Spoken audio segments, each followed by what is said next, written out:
Nombre d'historiens de l'art estiment que la politique du patrimoine est inadaptée. À Paris, la situation est particulièrement alarmante. Aussi, Pierre Lichat, élu du 18e arrondissement, n'a-t-il cessé d'interpeller Madame Hidalgo à ce sujet?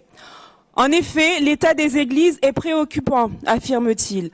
Certaines fresques murales inestimables sont en passe de disparaître, purement et simplement si elles ne sont pas rapidement restaurées. Les installations électriques sont dans un tel état de vétusté que les risques d'incendie liés à des courts-circuits ne sont pas à exclure. L'étanchéité des toitures est défectueuse. Des monuments emblématiques sont concernés, comme l'église de la Madeleine, Saint-Séverin, Saint-Eustache, Notre-Dame de Lorette, Saint-Méry ou Saint-Philippe du Roule, mais également d'autres édifices de quartier moins connus, affirme Pierre Lichat, comme l'église Saint-Bernard à la Goutte d'Or ou Notre-Dame de Clignancourt. Au-delà de leur caractère religieux, ces édifices sont pour la plupart inscrits et classés au titre de monuments historiques. La mairie de Paris est directement responsable de cette situation.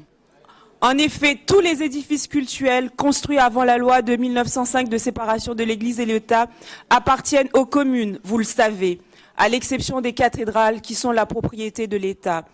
Par conséquent, la ville de Paris est seule et unique propriétaire de ces 96 édifices cultuels.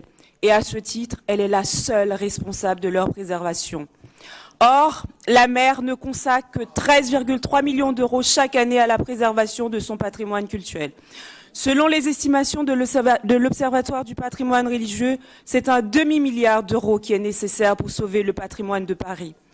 Il y a donc urgence. Pour faire face à cette situation calamiteuse, nous souhaitons que la région Île-de-France continue de prendre toute sa part dans la préservation et la restauration du patrimoine en créant un fonds d'urgence pour le patrimoine en péril dans toute l'Île-de-France qui permettra le financement d'audits de sécurité pour le patrimoine bâti ancien, le financement de travaux de soutènement, de restauration et des toitures. Je vous remercie.